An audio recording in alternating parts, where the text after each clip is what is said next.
The leader of the Democratic Party, MP Sarah Westcott, has confirmed that coalition party leaders will meet to discuss the current political developments, particularly those involving members of the Council of Ministers. The DP leader indicated that the Democratic Party will approach these discussions with a focus on stability and continuity of governance. She noted that St. Martin is facing a range of pressing challenges that require the full attention of the government. This is a time for thoughtful leadership, for dialogue, and for keeping the interests of the people of St. Martin at the center of our actions and deliberations. The DP leader emphasized that global developments continue to affect the country more and more, underscoring the importance of a government that is able to function effectively and to respond promptly with focus and purpose. In that regard, she stressed that the work of the Council of Ministers and governing institutions must remain aligned with the needs of the people.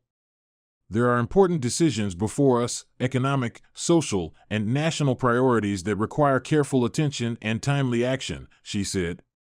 These matters deserve our collective focus. The Democratic Party's position, according to its leader, is grounded in supporting stability, continuity, and effective governance, while also engaging constructively with coalition partners. The DP leader further indicated that from the moment the issue arose concerning a civil servant in the cabinet of the Minister of VSA and the Prime Minister, she has consistently shared her perspective. In the coalition, guiding and advising, always emphasizing the importance of a collective front to face the myriad of challenges before us. Looking ahead to the discussions, she underscored the importance of listening, mutual respect, and collaboration.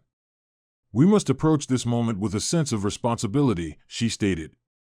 It is important that we come together to find a way forward. The people deserve nothing less. The DP leader reaffirmed her party's commitment to constructive engagement and to supporting decisions that ensure the continued functioning of government and the well-being of St. Martin. St. Martin Medical Center SMMC celebrated the St. Martin General Hospital SMGH project reaching its highest point of construction. The first section of the roof has been completed, marking a momentous milestone in the construction of the new hospital. The ceremony brought together key dignitaries, stakeholders, and staff, including Honorable Prime Minister Dr. Luc Merslina and his wife, SMMC gynecologist Dr. Patricia Mercelina Rumans, Honorable Minister of VSA Richard Brugg, Honorable Minister of Justice Natalie Tackling, CEO of General Contractor Finso, Salvatore Esposito, St. Martin Trust Fund Program Manager Toyin Jaga, and many others, who have played pivotal roles in the project's progress. The event opened with a heartfelt prayer delivered by Dr. Emiko Birdlake, invoking blessings, guidance, and protection for the continued construction journey. SMMC CEO and Medical Director Dr. Felix Holliday welcomed attendees with an inspiring address emphasizing the power of collaboration behind the SMGH project. This project is not the vision of one individual, but a collective effort that was carefully designed, collaboratively shaped, and built through the dedication of many people and institutions united by a single mission: to provide high-quality healthcare close to home, he stated. Dr. Holliday extended gratitude to the Council of Ministers, past and present, the Consortium of Lenders, SZV, the St. Martin Trust Fund, members of Parliament, SMMC's neighbors, vendors, the local media, and all stakeholders who have contributed to bringing the new hospital to life. He also commended Finso and its subcontractors for transforming plans on paper into a structure that will serve as the future home of advanced healthcare for the community. He also highlighted SMMC's 450 employees as the institution's greatest asset, thanking them for their commitment, feedback, enthusiasm, and willingness to grow both personally and professionally. Willemstad Philipsburg, following robust growth in 2025, economic activity is expected to continue expanding in 2026. However, the recent escalation in geopolitical tensions, particularly the ongoing conflict in the Middle East and its potential spillovers to commodity and financial markets, pose increasing risks to the outlook. While the monetary union has demonstrated resilience, the external environment has become more turbulent.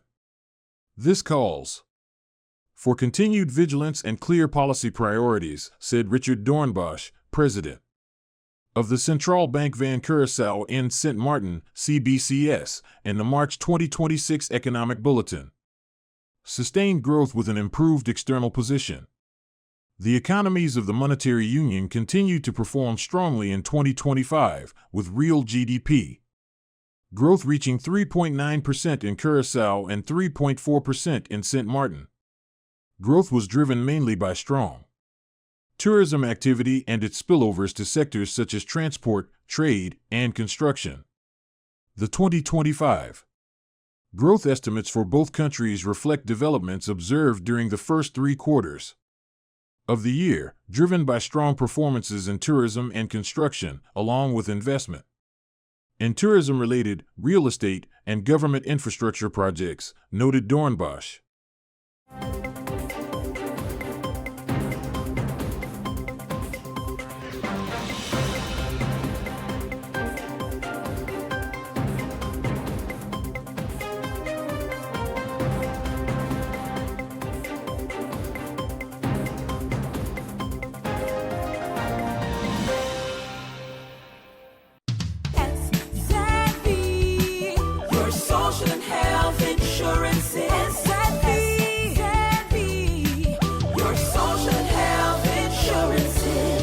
Are you SXM insured?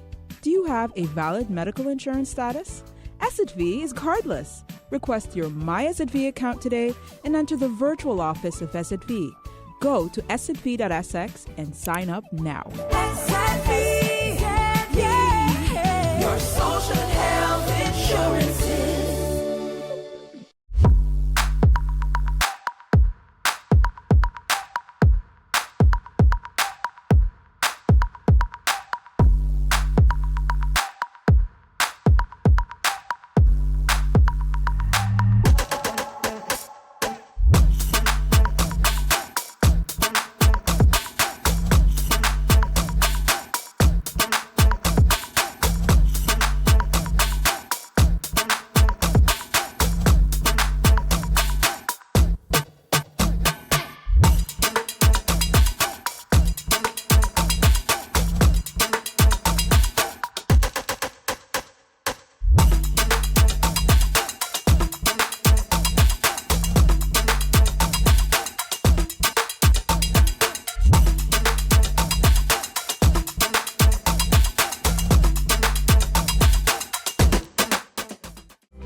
The Court of Appeal has sentenced B.E.H.S.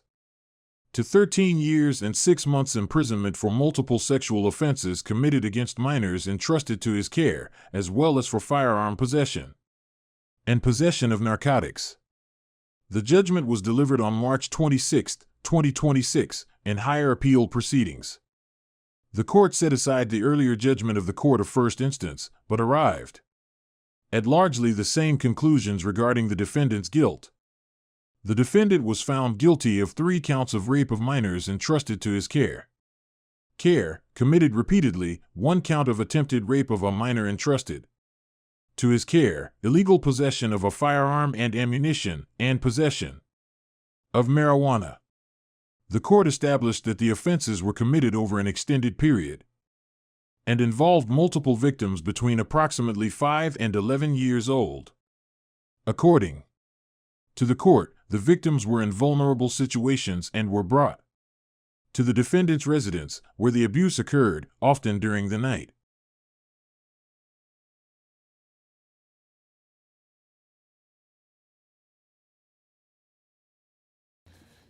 In the minister's housing plan, which I didn't see really reflected in this presentation. The minister speaks on 1,200 homes, 400 social, 500 affordable, 300 free market units, 50% of 50% of the social housing to go out to the elderly, most vulnerable populations, etc. But in this presentation, the minister speaks on a zoning plan which enables densification and ensuring sustainability, etc., the building code, the national climate adaptation strategy, the climate impact atlas, several things that are still to be developed are in development. So it makes me wonder, how did the minister get to these precise numbers? Was it a projection? Was it a plan? Because that was not clear in the presentation. As well, because if these things are still to be done, how can these numbers be determined? As well, Minister, through Mr. Chairman, the good thing is today is the fact that you made it to the meeting. The bad thing is it took a year. Fair enough to say that the questions have piled up. So I hope we have some time today. On the topic of the 1,200 homes, can the Minister via you, Mr. Chairman, confirm whether a comprehensive master plan has been finalized for the development of these homes? What is the projected population density resulting from this development, or how does this compare to the current carrying capacity of Belvedere and the surrounding districts? Has a capacity assessment been conducted on existing infrastructure, roads, drainage, sewage, utilities to determine whether it can support this expansion? What impact will the addition of these 1,200 homes have on the existing road network, particularly in Dutch Quarter and Belvedere area and access to routes to Philipsburg? Are the plans to upgrade or expand the road infrastructure, including secondary access roads, to accommodate the increased traffic flow? Has a traffic impact study been conducted, and if so, will the results be made public and shared with Parliament? Has a hydraulical and stormwater drainage study been conducted for Belvedere Annex, Belvedere Development Area, or to be planned? How will surface runoff from the development be managed to prevent flooding in the downstream areas, particularly towards the Friends side or the surrounding neighborhoods? Because putting in infrastructure and housing takes away from the capacities to absorb the water into the earth. So what is the plans for that runoff? Are there plans to implement retention ponds, culverts, and sustainable drainage systems as part of the development? And how will the government ensure that this development will not put an extra burden on the existing infrastructure being drainage challenges during heavy rain events? And lastly, for this set of questions, what is the current capacity of the sewage and wastewater treatment system in the Belvedere area, and can it accommodate the additional load of 1,200 homes? As it pertains to the housing policy itself, can the Minister provide a detailed implementation plan outlining timelines, milestones, and responsible entities for delivering these 1,200 units? What is the annual housing delivery target? Because I saw in the Minister's article, he speaks on 40 annually, 50 annually, 30 annually. Seeing that was December, are these numbers still accurate? If not, can the Minister give the more accurate, updated numbers? Has a phased execution strategy been developed? And if so, what are the priority districts and areas? What is the total estimated budget required to implement this housing policy between 2025 and 2035? What funding sources have been secured? Has the government conducted a cost per unit analysis for social, affordable, and free market housing? What financial safeguards are in place to ensure the affordability in the long term, especially for middle income earners? Because the mention of a mortgage guarantee fund simultaneously with affordable housing, what defines affordable? So what mechanisms are in place, are going to be put in place to define affordable and safeguard that number which is affordable?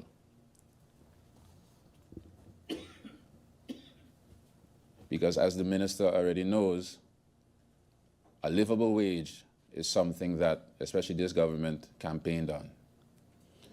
If we're going to do a mortgage guarantee fund, which is going to guarantee mortgages up to a particular point for these particular houses in particular, what will happen if safeguards are not put in place on time to safeguard what is deemed affordable? Inflation will happen. So if the mortgage guarantee fund is slated to be instated, I would assume as well that the living wage will be put in before that. So I would like to know what safeguards are in place, are going to be put in place to secure what is deemed affordable.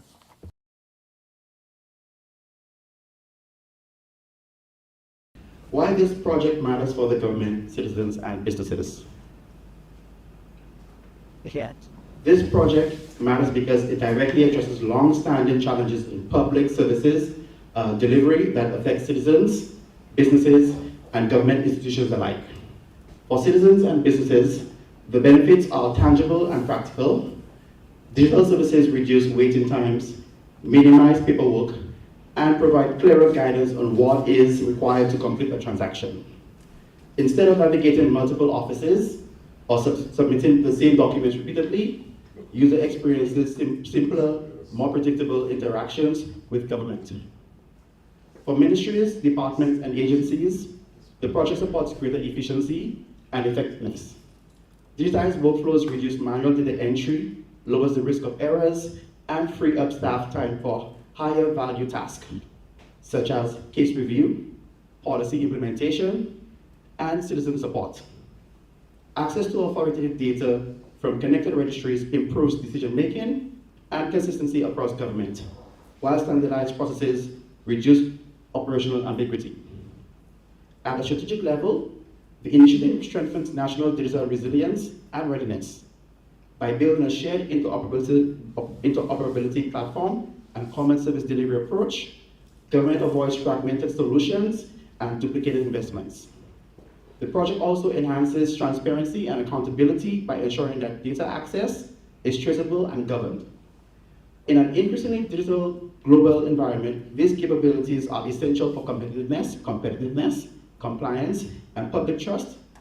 In short, the project matters because it delivers immediate service improvements while enabling a more connected, efficient, and future-ready government. The project will deliver a set of complete, high-impact outcomes that together modernize public service delivery. First, selected public services will be redesigned and implemented as user-friendly digital services. These services will be accessible through an online portal and other channels, designed around real user journeys rather than an intentional administrative structure. The focus is on clarity, simplicity, and reliability. Second, the project will implement a national interoperability platform that enables secure data exchange between government systems and agencies. The platform will act as a shared backbone, allowing ministries and agencies to connect their systems in a consolidated, controlled, and standardized way of communication. It ensures that data flows only between authorized parties and only for approved purposes, supporting both efficiency and compliance.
SXV insured? Do you have a valid medical insurance status? SXV is cardless. Request your My SXV account today and enter the virtual office of SXV. Go to sxv.sx and sign up now. SXV, yeah, your social health insurances.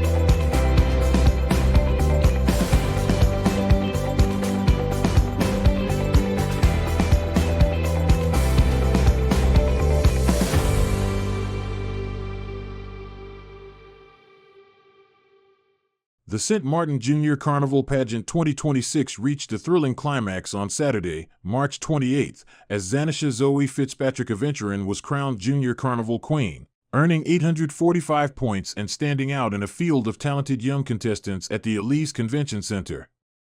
The packed audience witnessed a showcase of creativity, culture, and youthful excellence, as Zoe's performances left a lasting impression on judges and spectators alike. The competition concluded with Zoe winning the crown as well as Miss Amity, Miss Popularity, Best Speech, Best Talent, and Best Carnival Costume. Kayla Fontanelle earned first runner-up with 808 points, while also winning Miss Photogenic and Best Evening Wear. Isheda Madramudu was named second runner-up and received Best Cultural Wear. Kyrie Fleming placed fourth after a brave and loved performance. Each contestant showcased creativity, talent, and stage presence, leaving the audience impressed with the dedication and preparation that went into their performances. We're going to have what we call the Unity Jumper. And that also is something that, we bring back every other year. We will bring that up. That is where we start from the French side to the Dutch side. What happens, so we're going to start from the border straight into Phillipsburg. That's next week Saturday or Friday. So we are asking everyone to please be on the safe side and be safe for Carnival 2026. And I'm going to tell you from now, come and enjoy life.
This is our SXM Daily Newscast. Thank you for joining us.